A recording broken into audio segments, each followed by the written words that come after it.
All right, everybody, let's talk about red blood cells, also known, well, their actual name is the erythrocytes. So, erythrocytes are red blood cells. Here are a couple ways to describe them. We start off with the shape. They are circular, and we call them biconcave. And you're going to see that in about a minute. They kind of look like donuts, except instead of having a hole in the center, it's just curved, right? So it's curved inward. So we call this biconcave because it's the same way on both sides.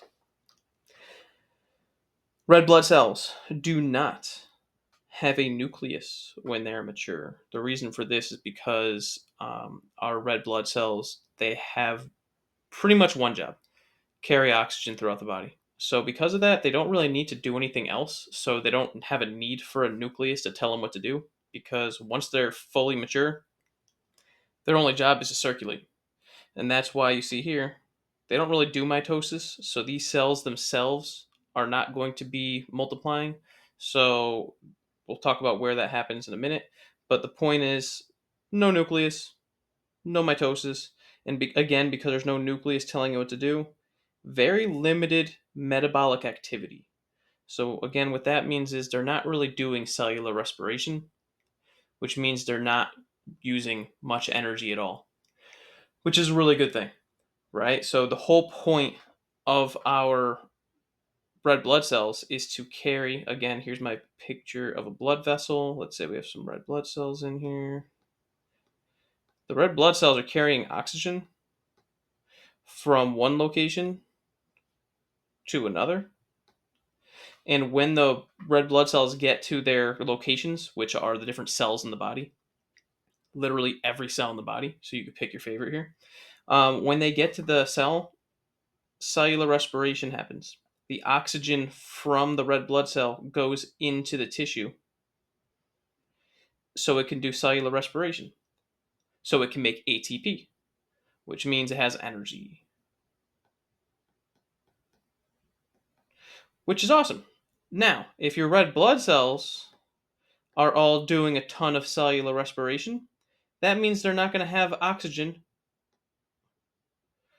where it needs to be, which isn't good, right? So the point is, you don't see a lot of metabolic activity here because they just want to carry oxygen from the lungs to the tissues.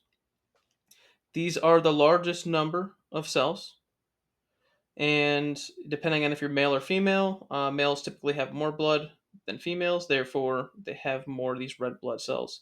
And then in general, males typically have more red blood cells per um, microliter. So, in other words, if you were to look at a male and a female, on average, males have a few more than the female will per surface area.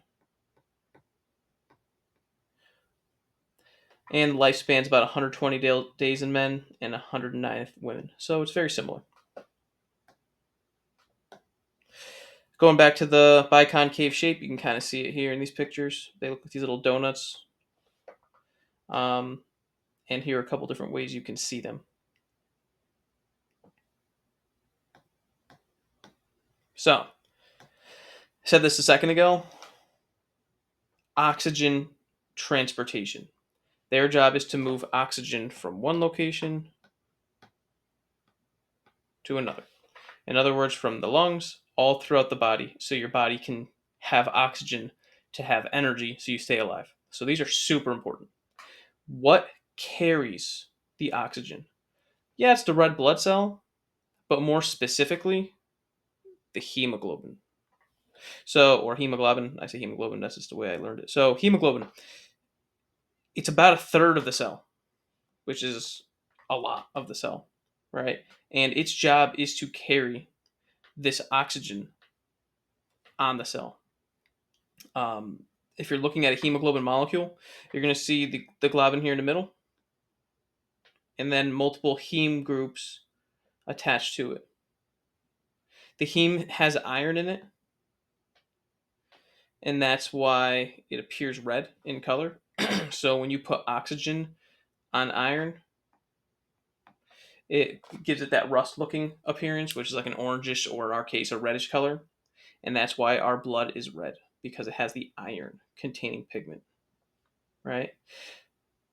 Again, if you are anemic, that means you have low iron, which means you do not carry oxygen well, which means if you're not carrying as much oxygen, your cellular respiration is going to be affected. This is why people who have low iron may have lower energy, some dizziness, things like that, because they're not able to carry as much oxygen as they need to.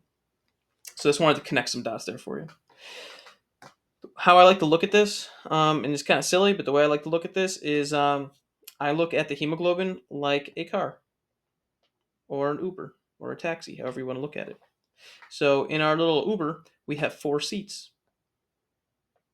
4 heme groups. And these heme groups allow at least one oxygen passenger per person. All right, it does more than this, but just to get an understanding of what's happening. So this is really important. The oxygen are going to sit in their seats. So each heme group is like their seat in a car, and then they hop in, they sit in their seat, and then they take their car all around the bloodstream to their desired locations, which could be anywhere in the body that needs oxygen.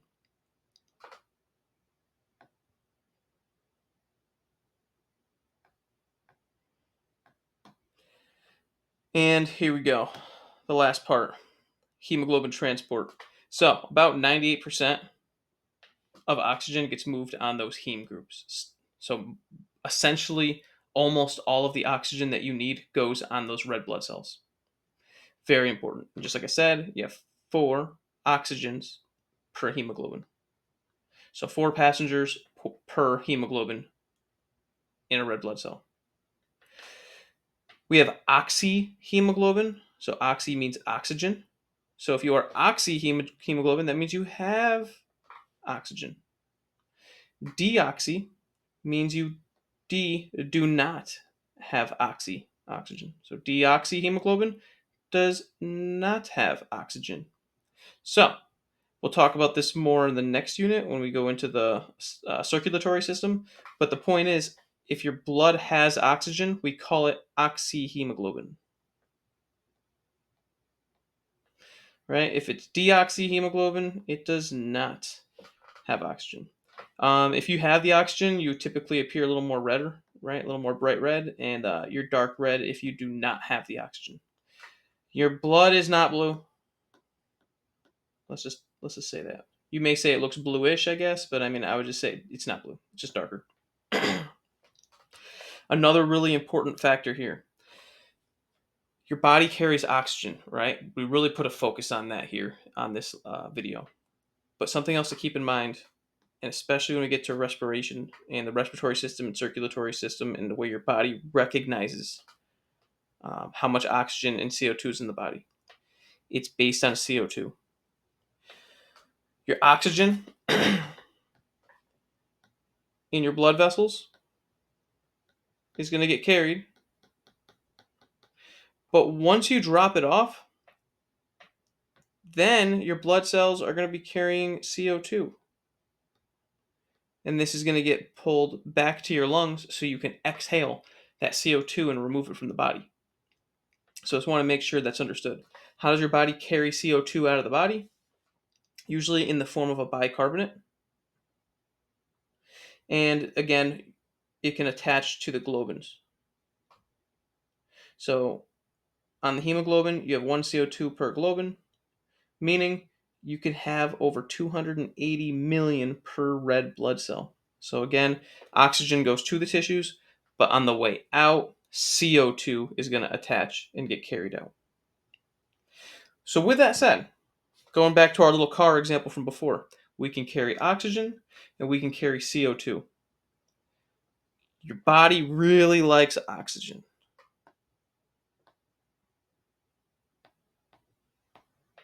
Right? So these red blood cells really like oxygen. And this is why when you breathe, we are able to circulate oxygen throughout the body really well and then remove CO2 if we don't have enough oxygen. But if we introduce a different chemical like carbon monoxide, CO, unfortunately, your body really likes carbon monoxide. And therefore, if you're in an environment where there's a lot of carbon monoxide, your body will take that instead of the oxygen. And even though you're breathing, you're respiring, even though you're doing that, if there's more CO, if there's any CO in the air, your body will take that instead of the oxygen, and you will suffocate. Right, and that's why it's so important that people have carbon monoxide detectors in their house, because it's an invisible gas, and you really can't smell it. So if there's any carbon monoxide, you don't even know it's in the air, and your body's going to choose it over the oxygen because your heme gloops really like carbon monoxide. So again, a little bit of a fun fact thrown in there as well, but it's just getting you to understand a little bit of how oxygen and chemicals are carried throughout the red blood cells throughout the body. All right, if you have any questions, just let me know.